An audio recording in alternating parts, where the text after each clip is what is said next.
Feita waso te ena Yesu. Jesus rejected. How sad. Ole parakarafa e pila tātou feita wina mai le tusi o mātai. O le vaenga muri lava lea o le mata upu ato e sumartonu. A sila ia. Mai ai a matanga ni tele o aonga Yesu. Nā o atu wai, e le ngata i ona soko, a o le moto o tangata. Hala i le tele o onga, ia matala whata oto. Whai mai o whai o Yesu nei whata oto, o na maliwa se aile o ia mai lea mea. O whea leo waru i ele. Leo waru lona lavanu. Matau mo whai a o atu wai i o latou sūnako. Ai talo whai. Nā luatu nei marona manatu wha mau aluma. O le a whai mo whio na tangia ina na awa o mai tutonu o lona lavanu. Wai le o ia o se au au le tafe. O ia o le tama le ele. Ai whai mai a tātou autu. Te ena Yesu. O le whisi. Se au tupu ai le mea. Mai se au latou te ena ia o ngā le li whao. A sila i ai ma tātou wa ai whaare mawhau i ai. O se mea wa esi. Na whaafofonga uma ia o onga, ma whaata oto, ma muri au roa i ke riso.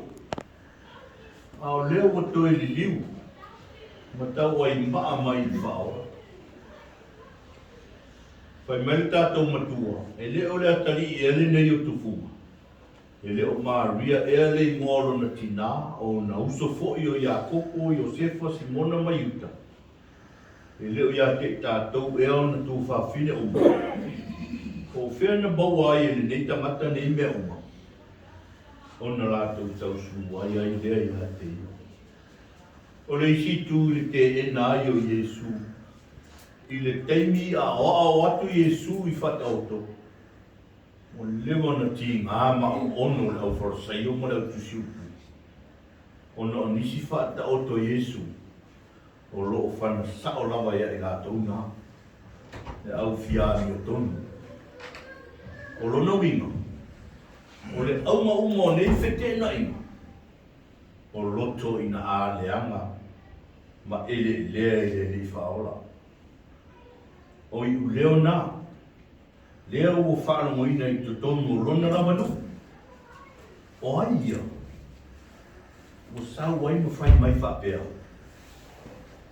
E wa ai mo wa lalo tangata i a Yesu ma leanga loto. Leanga i le masani e lato i a Yesu. Whaai o le nu o Yesu e le o se nu tau. A o Yesu fu i fo. So naturally, e whisiri, ai oi. E te sa wai manai loa. A sila fo i le tūlau tele o le ngaruenga a Yesu. E leo se tamai mea. E le tio fo i a te tamata. Ma le isi mea, o whesili ngia Yesu le tele o mea o maasani e le lotu i utai. Ma le tele mea, o se o na whai i le suafa o le atua. O Yesu, o te ia o sau no mai mero loto le tuspa ia, ma le finangano o le atua. O Yesu, o le tama maru, e le i longa lea aima, e le i longa fo i lea tamata. Ai peitai, ana lato i loa mataria le tele o perufitanga mai ana mua. A tonu e leo le tūranga lea e o ia.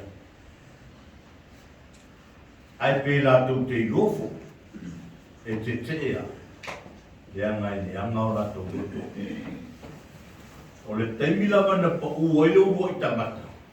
Sau ai loa mawalo amaritama lea. O le a whanau mai, Nā te tui mo momo le uko le ngata. Ia e si whauta.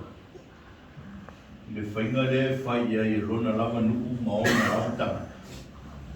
Matua i whaapongi sa ina lava. I le ele leo roto. Mauti noa lava o tala noa ma whapea. O ia o tātou. O sa waima la uma mai ai tātou. Ea. E le ma whai una tātou whai e fo i tātou nāne. Nāre mea o ese ai lava ia. Ai sili atu o tātou a inga nai loi. Tā lo whai. O te ena lava ia, e ona lava tangata. Le whapera tātou. O le whisi. O ania wala o loo whaadi ai o tātou te ena o Iesu i o tātou po i waite. E a leo kerusia. Tātou leo whatuatu. O tātou le whai o le whinangalo le atua, lea fōina whaama mawha Iesu. O tātou te ena ale nāo Iesu. Lea ma o le whiau atoa Iesu ma le wha moe moe o lana ngāruanga. O le tau tangata.